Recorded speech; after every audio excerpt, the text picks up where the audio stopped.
Martin, emotionally neglected in an 8-year marriage, endures years of invisibility, compounded by Julie's sister moving in with her children. After a humiliating family barbecue, he quietly leaves, vanishing and starting a new life off-grid. A year later, Julie realizes the cost of her neglect through emails, but Martin chooses closure over reconciliation, reflecting on the lesson that people only understand the value of love once it's gone. Rain-slicked streets reflected the city lights like fractured glass as Martin parked outside his home. He could hear the faint laughter of a barbecue fading into the night, a sound that once brought warmth, now only underscored the distance between him and Julie. 8 years of marriage felt like a lifetime of fading echoes. Once, love had been vibrant, late-night talks, spontaneous trips, whispered dreams, but now it had dissolved into silence. He remembered the early days of their attempt to have children. Clinics, pills, injections, appointments, all filled with hope that ended in heartbreak each month. Julie had grown quiet and withdrawn. Martin had grown invisible. Their home, once a haven, now felt alien. The arrival of Julie's sister with her children had magnified the chaos. Toys cluttered every corner, voices screamed over televisions, and Martin felt invisible in the life he had built. Tonight, however, was different. Tonight's barbecue had been the tipping point. Julie's sister had made a cruel joke. If Martin disappeared tomorrow, no one would notice, and everyone laughed. Martin felt a sharp, final clarity. Love alone could no longer anchor him to a marriage that had long since drifted. He reached into the passenger seat, pulling out a duffel bag filled with essentials, clothes, laptop, documents, a few sentimental items. His fingers lingered over the handles. For months, he had planned this moment, every detail of disappearing, every precaution to become a ghost in the world he had once inhabited. Divorce papers were signed and placed conspicuously on the kitchen counter. A sticky note atop them read, "You noticed yet?" Stepping out into the rain, the weight of years of neglect pressed on him, yet he felt a freedom he hadn't experienced in a long time. One final glance at the house, laughter, chatter, and chaos. Tomorrow, Julie would see what she had ignored for so long. But tonight, Martin drove into the dark, letting the storm wash away the remnants of a life he could no longer inhabit. For the first time in years, he was simply Martin, breathing, free and unseen. The first weeks after disappearing were both liberating and surreal. Martin settled into a small cabin hidden in dense woods outside a quiet town. Electricity, groceries, internet, just enough to sustain life without connection to the world he had left behind. Each day, he woke to birdsong, the sound of rain against the roof, and the realization that silence could be healing. But the weight of memory lingered. He thought of Julie often, not the woman who had abandoned him to invisibility, but the girl who had laughed with him in the rain, dreamed of a home, whispered hopes of children in the dark.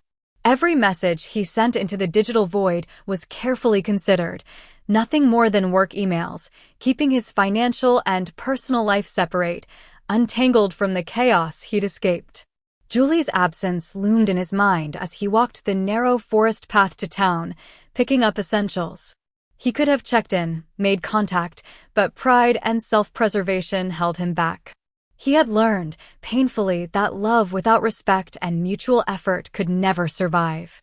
The emails he had glimpsed months ago were ignored, not for malice, but for sanity. In their absence, clarity was his companion. Meanwhile, back in his old life, Julie struggled. Managing 2 jobs, caring for her sister's children, keeping the house from falling into foreclosure, she finally began to see the weight Martin had carried silently. Her defenses softened, replaced by anxiety, guilt, and quiet reflection. The chaos she had excused for months now pressed down on her. She began writing emails, initially sharp and demanding, later hesitant, remorseful, raw with longing and confusion. Martin did not open them, not yet. He was building himself anew, piecing together a life without expectation. In the woods, Martin's days became rituals, gathering firewood, cooking simple meals, checking emails sparingly, reading, journaling.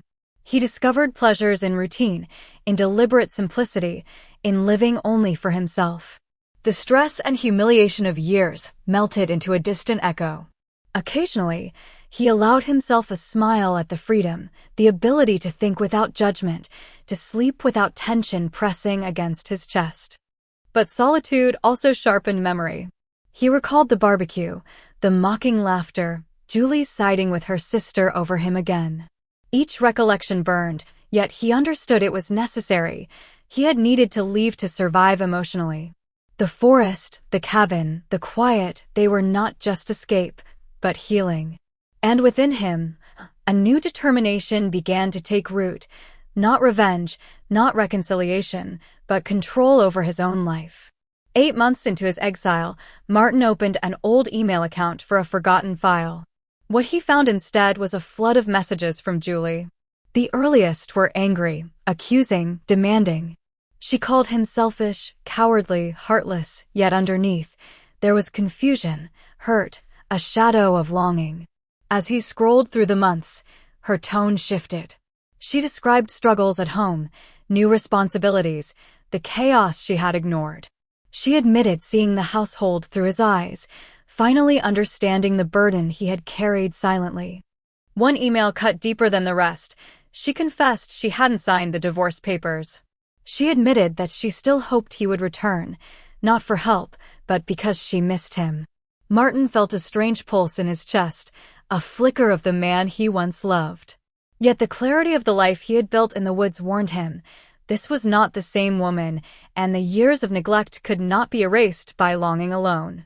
The twist came when Julie appeared unexpectedly at the cabin.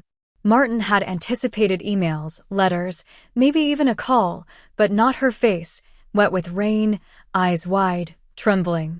She collapsed onto the porch, sobbing, repeating apologies, regrets, desperate for recognition.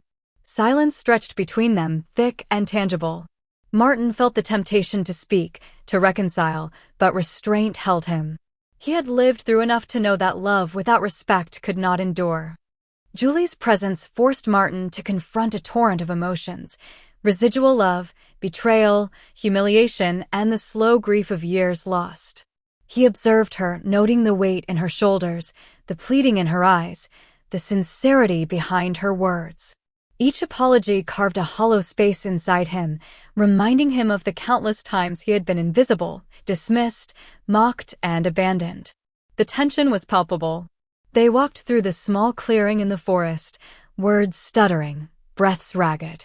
Julie explained the chaos she had endured, the realization of her mistakes, the weight of responsibility she had ignored. Martin's mind replayed the barbecue, the sisters' laughter, the nights of silent despair. Every memory sharpened the stakes: return and risk pain, or uphold his hard-won freedom. Standing face to face, Martin finally spoke. He would return only to finalize the divorce. He would not be her husband again.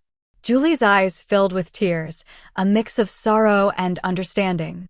The confrontation was quiet but devastating. No yelling, no drama, just raw honesty and finality. In that moment, Martin felt the release of years of tension, the bittersweet ache of love lost but self-respect regained. Julie left, silently accepting his decision. Martin watched her disappear into the woods, rain soaking her hair, and for the first time, the forest felt like a sanctuary rather than an exile. He reflected on the lesson: absence reveals value, and survival sometimes demands leaving behind what cannot be fixed. The cabin, the forest, the solitude, all were more than escape. They were rebirth. Martin sat, breathing, finally at peace, knowing that love without recognition is no love at all. And in that quiet, he found freedom.